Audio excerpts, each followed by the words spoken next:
परछाई एपिसोड 310। अब आगे विराज और रेयांश आपस में बात कर रहे थे। तभी रेयांश कहता है, क्या तुम्हें भी मनाली में श्रेया से रिलेटेड या उससे कनेक्टेड कोई इंसान नहीं मिला?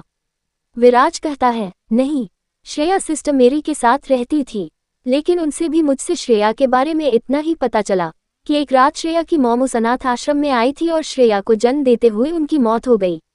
वो लेडी कौन थी ये कोई नहीं जानता। रेयांश कहता है, हम तुम्हारे डैड उस लेडी सबसे छुपा रहे थे, मतलब उनके बारे में किसी को भी पता होना नामुमकिन था। ये सुनकर विराज अपने मन में कहता है, एक लिंक है जो शायद मुझे कहीं पहुंचा सकता है। शाम का वक्त था। श्रेया अपने रूम में बेड पर बैठी थी।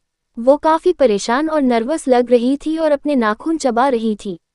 यश और श्रेया वहां खड़े एकटक श्रेया को देख रहे थे। श्रेया को देखकर ऐसा लग रहा था जैसे वो यश और सृष्टि से डर रही हो।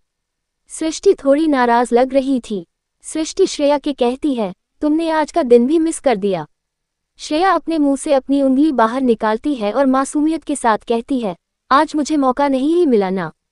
सृष्टि चिढ़ते हुए कहती है, बस अब बहाना बनाने की जरूरत नहीं है, तुमने फिर से एक चांस मिस कर दिया। सृष्टि अपना मुंह फुलाए हुए कहती है, सॉरी। यश श्रेया के पास बैठकर कहता है, श्रेया अगर तुम रेयांश सर को लाइक करती हो तो तुम्हें उनसे कहने में वक्त नहीं लगाना चाहिए। तुम्हें पता है मैंने ऑफिस में देखा है, सारी लड़कियां रेयांश सर के पीछे पागल है। अगर तुमने देर कर दी और उन्हें किसी और ने प्रपोज कर दिया तो?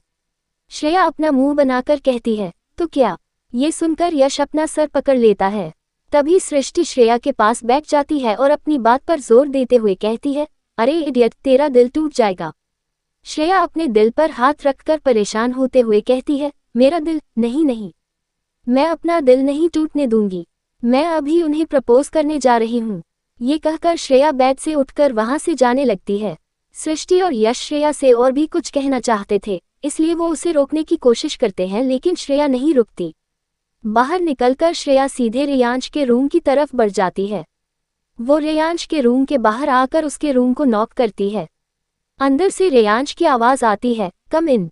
रेयांश की आवाज सुनकर श्रेया की हार्ट बीट बढ़ जाती है।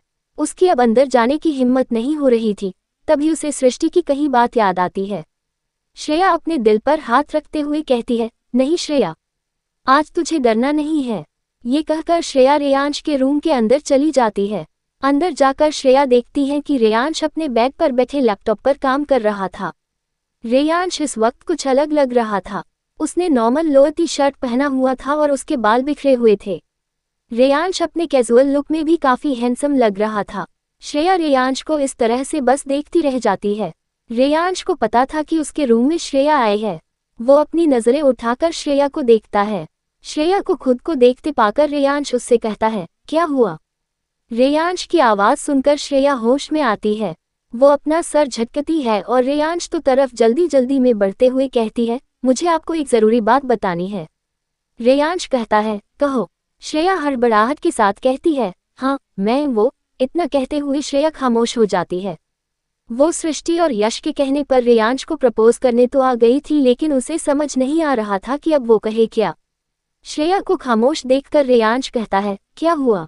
तुम रुक क्यों गई? रेयांश की गहरी आंखें अब श्रेया की धड़कनों को और बढ़ा रही थी। वो अब और रेयांश के सामने नहीं रुक पा रही थी। श्रेया फौरन कहती है, वो मैं भूल गई, जब याद आएगा तो बता दूंगी।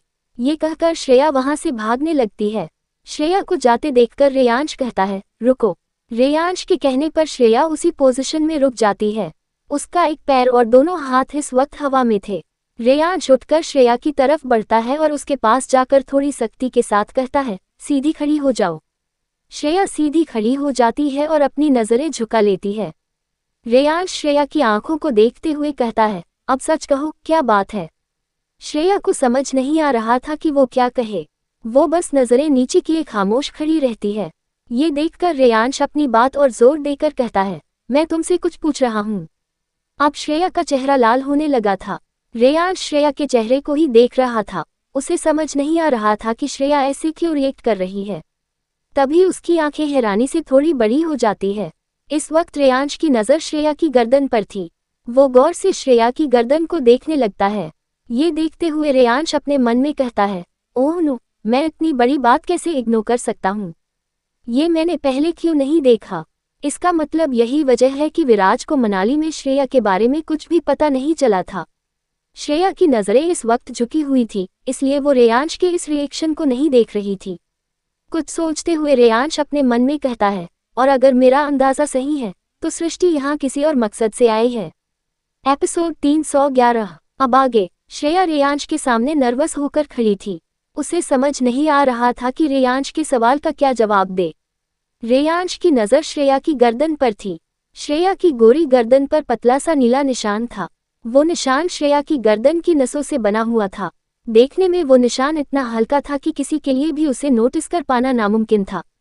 यही वजह थी कि रेयांश की नज़र अब तक उस पर नहीं पड़ी थी। उस निशान को देखते हुए रेयांश के दिमाग में पिछले कुछ दिनों से हो रहे इंसिडेंट एक के बाद एक करके चलने लगते हैं।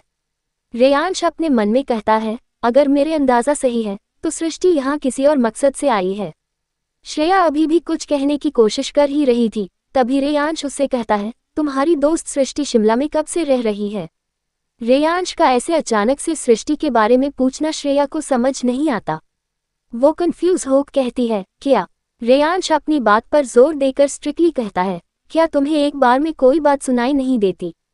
मैंने पूछा कि तुम्हारी दोस्त सृष्टि शिमला में कब से रह रही है, और मुझे फिर से बताओ तुम उससे कब और कैसे मिली थी? श्रेया रेयांश के इस बर्ताव से थोड़ा घबरा जाती है और कुछ याद करते हुए कहती है, मैं सृष्टि से उसी रात मिली थी जिस रात किसी ने मुझे और यश को किडनैप किया था और हमें शिमला लेकर आया था। जिस रूम में हम दोनों को रखा गया था वही सृष्टि भी थी। वहीं मैं पहली बार सृष्टि से मिली थी। रेयांश कहता है, तुमने उससे पूछा नहीं कि वो आधी रात को उस जगह कैसे पहुंच गई? श्रेया रेयांश पर शक करते हुए कहती है, आप सृष्टि के बारे में? श्रेया इतना की कह पाई थी, तभी उसकी नज़र रेयांश की सख्त आंखों पर जाती है और वो आगे कुछ नहीं कहती। श्रेया फिर से रेयांश को बताना शुरू करती है, सृष्टि ने बताया था कि उस रात वो अपने घर बाहर थी। तभी उसे ऐसा लगा जैसे कोई गाड़ी में कुछ लोगों को किडनैप करके ले जा रहा है। उसने गाड़ी का पीछा किया, फिर वो भी पकड़ी गई। फिर किडनैपर ने हम तीनों को उस घर में बंद कर दिया था। रेयांश को ये बातें बहुत अजीब लग रही थी। उसका शक सृष्टि पर बढ़ता ही जा रहा था। रेयांश आगे कहता है, और सृष्टि शिमला में कब से रह रही है? श्रेया जवाब देती है, वो तो हमेशा से यही रहती है। उसने मुझे बताया था कि उस साय ने कुछ दिनों पहले सृष्टि की बहन को मार दिया था। उस इंसिडेंट के बाद से बेचारी अकेली हो गई है। ये कहते हुए श्रेया के चेहरे पर सृष्टि के लिए हमदर्दी के भाव थे। ये सब सुनते हुए रेयांश हैरानी से श्रेया को देख रहा था। रेयांश को खुद को इस तरह देखते देख श्रेया उससे कहती है, आप मुझे ऐसे क्यों देख रहे हो? रेयांश सरकास्टिकली कहता है, क्या तुमसे किसी ने कहा है कि तुम इस वर्ल्ड की सबसे बड़ी इडियट हो? रेयांश की बात सुनकर श्रेया पहले तो उसे घूर कर देखती है, फिर किसी सोच में पड़ जाती है। कुछ देर बाद श्रेया अपना सर खुजाते हुए कहती है, हाँ, पता नहीं क्यों, लेकिन लोग अक्सर मुझसे ऐसा कहते हैं। ये सुनकर रेयांश अपना सर पकड़ लेता है। उसे समझ नहीं आ रहा था कि इतने दिनों तक साथ रहने के बाद भी श्रेया को सृष्टि पर शक क्यों नहीं हुआ। रेयांश फिर से श्रेया को देखता है, जो क्यूट सा फेस बनाकर उसे सवालिया नजरों से देख रही थी। कुछ पल के लिए रेयांश की नजरें श्रेया पर ही रुक जाती है। रेयांश अपना सर झटककर अपना ध्यान श्रेया से हटाता है और फिर से स्ट्रिक्टली कहता है, गेट आउट। श्रेया अपना मुंह बनाकर कहती है, हनन। रेयांश आगे कहता है, मुझे लगता है कि सच में तुम्हारे कान खराब हो गए हैं। आई से गेट आउट। मुझे जरूरी काम करना है। रेयांश के इस बिहेवियर से श्रेया का मुंह उतर जाता है। वो दुखी होकर रेयांश को देखने लगती है। जब श्रेया रेयांश के रूम से बाहर नहीं जाती तो रेयांश उसका हाथ पकड़कर उसे रूम से बाहर ले जाता है और श्रेया के मुंह पर दरवाज़ा बंद कर देता है। श्रेया रेयांश के कमरे के दरवाजे की तरफ अपना चेहरा किए खड़ी रह जाती है। वो नम आंखों से दरवाजे को देखते हुए कहती है, मुझे ऐसा क्यों लग रहा है जैसे मेरी फिर से इंसल्ट हो गई। ये कहते हुए श्रेया वहां से जाने लगती है। इधर दरवाज़ा बंद करते ही रेयांश अपना मोबाइल निकालता है और किसी को कॉल करके कहता है, कल सुबह तक मुझे सृष्टि के बारे में एक इन्फॉर्मेशन चाहिए। ये कहकर रेयांश कॉल कट कर देता है। कॉल कट करते ही रेयांश को श्रेया के साथ किया गया उसका बर्ताव याद आता है। उसे श्रेया के साथ किए अपने बर्ताव के लिए बुरा लग रहा था, लेकिन अगले ही पल वो अपना ध्यान उस बात से हटाते हुए अपने काम में लग जाता है। इधर श्रेया कुछ सोचते हुए अपने कमरे की तरफ बढ़ रही थी। वो अपने ख्यालों में खोई हुई थी, तभी वो सामने से आ रही एक स्टाफ से टकरा जाती है। श्रेया लड़खड़ाकर गिरने वाली होती है, लेकिन वो खुद को संभाल लेती है। श्रेया को सामने से एक लड़की की घबराई हुई आवाज सुनाई देती है, मैम आर यू ओके? उस लड़की की आवाज सुनकर श्रेया सामने देखती है। उसके सामने एक लड़की खड़ी थी। श्रेया उस लड़की को देखकर कहती है, ओह सोफी तुम। सोफी श्रेया से कहती है, मैम आर यू ओके? ये सुनकर श्रेया उदास होकर कहती है, नहीं मैं ठीक नहीं हूँ, मुझे बिल्कुल अच्छा नहीं लग रहा है। सोफी क्यूरियस होकर कहती है, what happen mom? Shreya Sophie के हाथ में हाथ डालकर चलना शुरू कर देती है और चलते हुए कहती है, सोफी मुझे एक बात बताओ। सोफी को श्रेया के इस बिहेवियर की आदत हो गई थी। वो कहती है, पूछिए मॉम। श्रेया कहती है, क्या तुम्हें कोई लड़का पसंद है? श्रेया का सवाल सुनकर सोफी शर्माते हुए कहती है, मॉम वो। श्रेया आगे कहती है, अच्छा इमेजिन करो तुम एक लड़के को अपनी फीलिंग्स बताने गई हो, लेकिन वो लड़का तुम्हारी बात सुनने के बजाय बार बार तुम्हारी बेस्ट फ्रेंड के बारे में पूछ रहा है, तो इसका क्या मतलब हुआ? सोफी सोचते हुए कहती है, इसका मतलब तो यही हुआ कि उस लड़के को मुझसे ज्यादा मेरी बेस्ट फ्रेंड में इंटरेस्ट है। ये सुनते ही श्रेया के कदम रुक जाते हैं और वो आंखें फाड़कर सोफी को देखने लगती है। सोफी को श्रेया का इस तरह उसे घूरना कुछ समझ नहीं आता। इससे पहले सोफी श्रेया से कुछ कह पाती, श्रेया खामोशी से अपने कमरे की तरफ बढ़ जाती है। श्रेया चलते हुए खुद से कहती है, तो क्या रेयांश सर को सृष्टि पसंद है? ये कहते हुए श्रेया फिर से दुखी हो जाती है।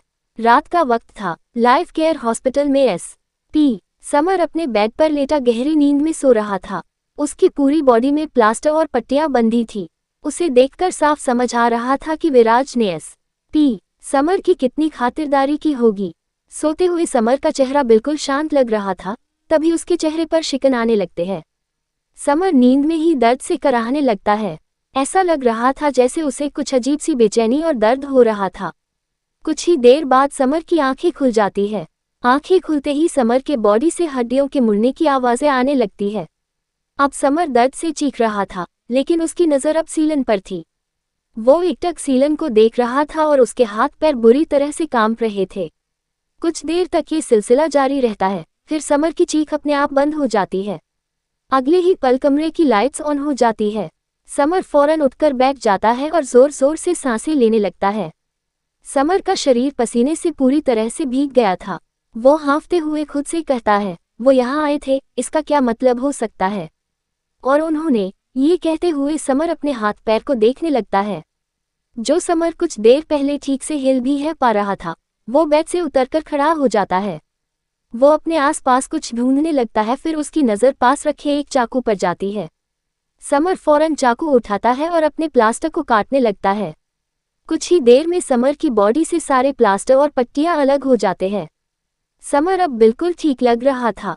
उसकी बॉडी पर चोट तो दूर उसके निशान तक नहीं थे।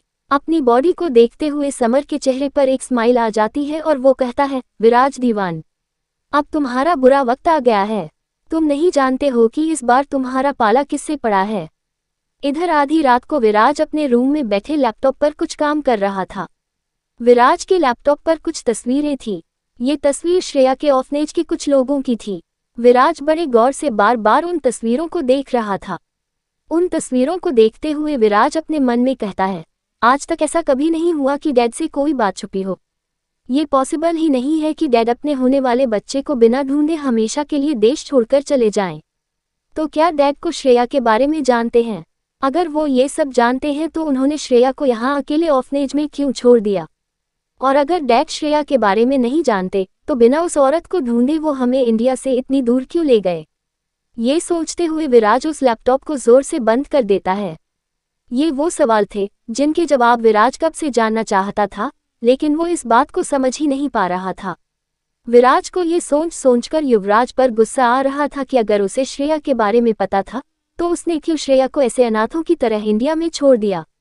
विराज ये सोच ही रहा था, तभी उसका फोन बजने लगता है। विराज देखता है कि ये रॉबिन का कॉल था। विराज कॉल उठाकर कहता है, कहिए रॉबिन अंकल। दूसरी तरफ से रॉबिन की आवाज आती है, सर आपका शक सही था, रेयांश सिंघानिया के पास अंतरा की एक कमजोरी थी जो अब हमारे पास है। रॉबिन का जवाब सुनकर विराज की आंखें और गहरी हो जाती है। विराज फौरन कहता है, मैं अभी आ रहा हूँ। ये कहकर विराज डेस्क से अपनी कार कीज उठाता है और अपने कमरे से बाहर जाने लगता है। जैसे ही विराज अपने कमरे का दरवाजा खोलता है, सामने रेयांश खड़ा होता है। रेयांश को वहां देखकर विराज के कदम रुक जाते हैं। रेयांश गुस्से से विराज को घूरते हुए कहता है, अगर तुम चाहते हो कि तुम्हारे डैड का वफादार जिंदा रहे तो उससे अभी कहो कि मेरी जगह से जो चीज वो उठा कर ले गया है उसे वापस वहीं छोड़कर आए। रेयांश की बातें सुनकर विराज शांत खड़ा रहता है। वो बिना किसी एक्सप्रेशन के कहता है, मैं तुम्हें किसी को इस तरह से कैद करके रखने नहीं दूंगा। विराज की बात सुनकर रेयांश का गुस्सा और भी बढ़ जाता है। रेयांश गुस्से से अपने दांत पिसते हुए कहता है, जिसे मैंने कैद किया था उसका आज़ाद घूमना किसी के लिए भी सेफ नहीं है। तुम नहीं जानते कि तुमने किस मुसीबत को आज़ाद कर दिया है। रेयांश का जवाब सुनकर विराज चौंक जाता है और सवालिया नजरों से रेयांश को देखने लगता है। आगे की स्टोरी अगले एपिसोड में।